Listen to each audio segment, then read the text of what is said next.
Welcome to the Investing with Purpose podcast, where we discuss investing for generational wealth creation and how that intersects with the purpose of your life. We're going to give actionable steps to investing from our experience buying hundreds of millions of dollars in real estate, and also hearing from other amazing entrepreneurs that use the fruits of their business to give back and make an impact. Let's get to it.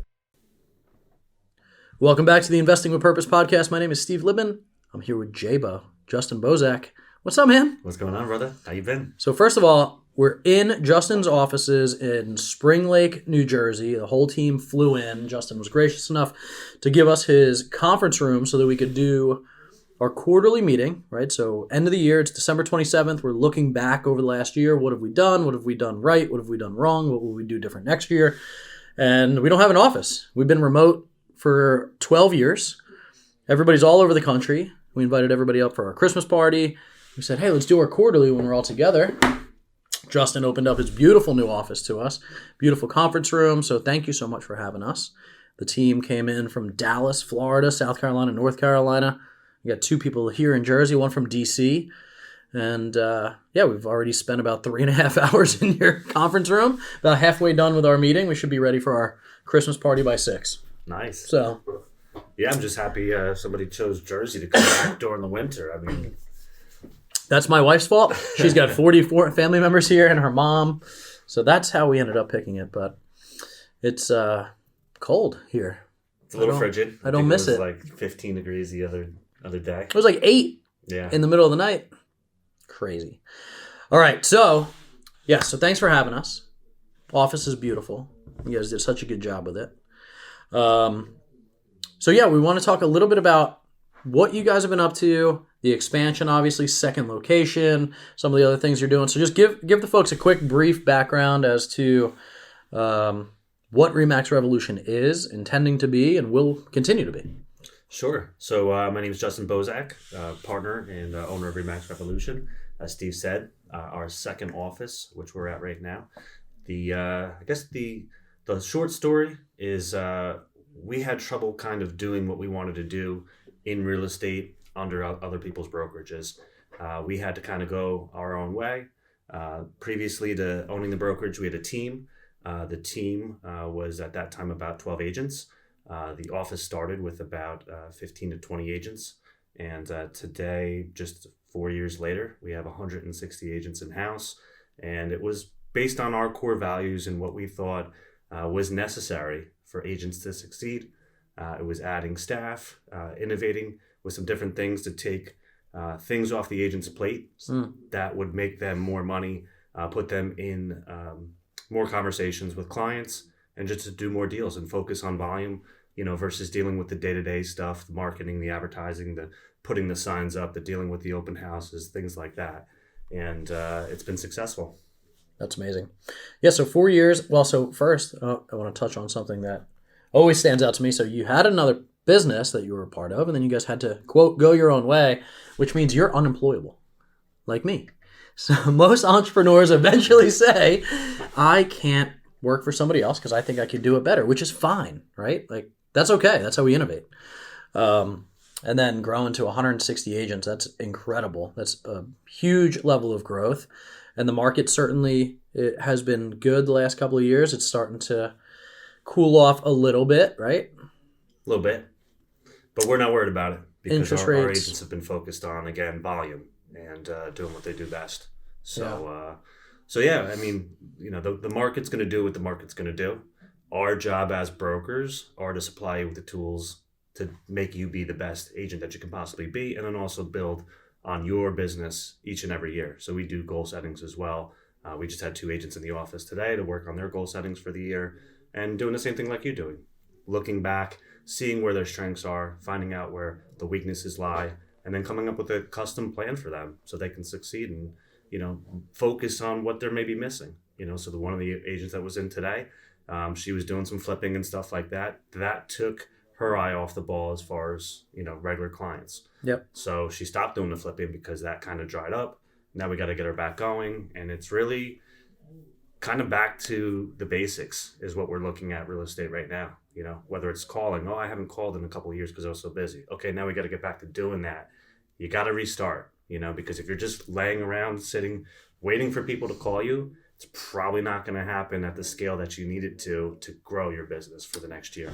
Yeah, sales is blocking and tackling, right? Like you have to get back to the basics. You have to do the things that always work. Cold calling, mailers, all that stuff. So, yeah, I love that. One of my favorite quotes is John Maxwell. He says, experience isn't the greatest teacher. Evaluated experience is. If we don't take the time to look back at what's working, what's not working, you're never going to move forward into a way that says, oh, this is how we get better, because this is what wasn't necessarily working the right way. So cool, man. Well, I'm super excited about all your success. We always try to keep these relatively short so people driving to work will actually listen to it. So let's get to the heart of the podcast, which is the investing with purpose piece. What are you guys doing? Tell us a little bit about how your success in your business is now translating into how to be an impact for other people, for nonprofits, for the community. What are you guys doing from the business side, and how's that translating into kind of that purpose-driven life side of it? Yeah, so me personally, there was something that called to me. Field of Dreams, obviously, you're a very big part of, which is great, and we thank you for jumping in and helping us out, because that's still a awesome project, a battle that we're facing and getting that thing paid off. But that was something that kind of it was in my wheelhouse. My son, who's 9 now, has autism. At the time where that idea was a concept, he was 3 years old. We were seeing that, things were going to be a little bit more difficult for him going to like local parks and stuff. He just didn't know his limitations. He would want to like just jump off of the top of the playground, which is not safe. So when I heard about the idea, I said, I got to figure out how to help this guy. At that point, 6 years ago, I didn't own a brokerage, but I said, come talk to my broker. Let's figure something out. I didn't have the money to sponsor or to help, but I knew as a group, maybe we could do something big to help, and we did. And 6 years later, I'm now going from the vice chair position to the chair position, and we took on a sponsorship, and I was able to kind of talk to my friends like you. Yeah. You were at that golf outing, 6 years ago, and at that point, you didn't have the ability to do something, but you heard this story, it moved you, and just like I tell, Christian Kane, just to remind him, Steve was the guy that was literally in tears at the bar and said, I'm going to do something to help you. Yeah. And he kind of just shrugged it off. Whatever. Right. Just some guy talking. Sure. And it happened. We willed this thing. And we're a big part of it. And, it's great to be able to do this with friends as well. Yeah, it was one of our first impact investments that we ever made. And we wanted to make the pledge and the commitment well before we had the money, right? So that's what I love. And this story recurs on this podcast because it's people first have the vision of wanting to help, and then they kind of figure it out along the way. Sometimes you are blessed and you can just write a big check out of the gate. And other times it's like, no, I want to help. Don't know how yet. And then the time comes where you can. Mm-hmm. So Field of Dreams, one of our first two, might have been the first one, but definitely one of our first two commitments that we made through the Donor Advised Fund of saying, yeah, we want to be a part of this project. And it's up and running. If you guys haven't seen it, make sure you go over and check it out. Just quick background. What is the Field of Dreams? Field of Dreams is a special needs playground. It is also a special needs basketball court. It's a bocce ball court. It is a baseball field, sports field. It's all turf, rubberized. It's meant for anybody with any kind of disability at any age to come and utilize the playground. One of the most impactful things I saw is when we invited the high school kids from Toms River to come out and see and play.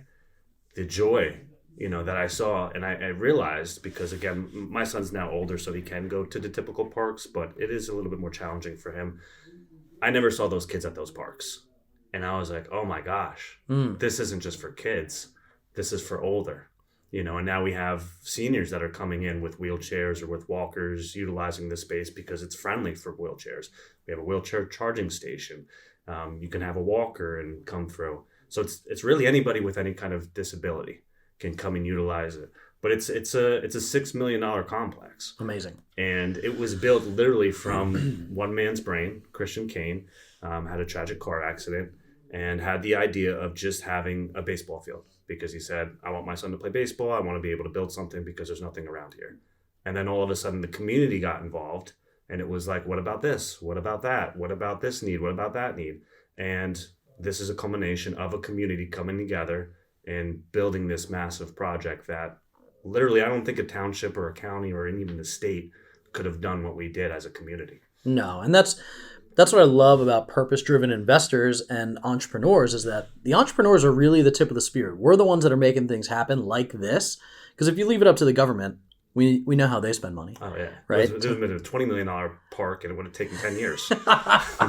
Yeah, there's all kinds of studies if you guys look up like bathrooms in Manhattan and how much they cost. And I think the best example of this is the government funded the railroads, the Transcontinental Railroad, and it went belly up multiple times until a private entrepreneur took it over and actually made the Transcontinental Railroad. So I think entrepreneurs have a responsibility to go and get involved in these types of things so that we can impact the world in a positive way.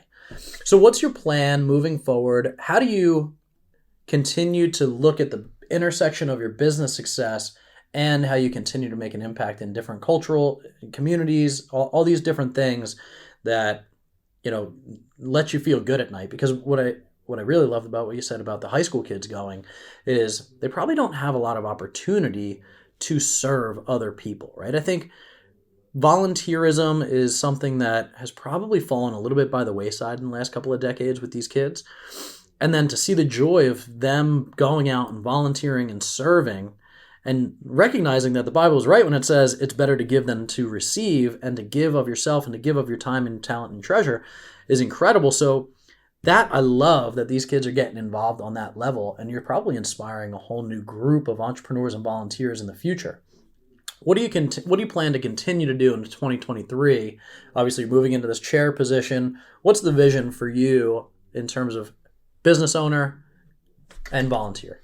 Yeah, so the first thing is to pay everything off completely over the next year. We've got about $1 million. Some of the stuff was a surprise. It was overages and stuff because of COVID and materials and stuff, but we're going to get that knocked out. But really the future is, what is life going to be like for, specifically, and selfishly, my son, when he's 20, 21, 22, these kids are going to grow up and they're going to move on to something hopefully bigger and better. What is there? Aside from a playground, our job, I think, is to bring some things where they could actually participate also back into the community. So the idea that we have is to create a center where those with special needs can go and find fulfillment, whether it's working, coming together with the community and maybe working with some different volunteers on some different projects, having something after school for them to look forward to, and incorporating maybe some kind of gym setting or sports and things like that into something that's also potentially a job for them. And that's the next goal. We have, in our opinions, about 5 to 7 years to really bring that to life. So that sounds like it's probably a bigger challenge because you don't really find foundations that are putting up things like that. Mm-hmm. There's established places. You have something like ARC, which takes you, but they're integrating you into other work systems. We want to create our own work system. Very cool. Yeah, I like the big, hairy, audacious goals. Without them, what's the point? For sure. So that's awesome. So where can people go to donate? Because we got to collect this $1 million.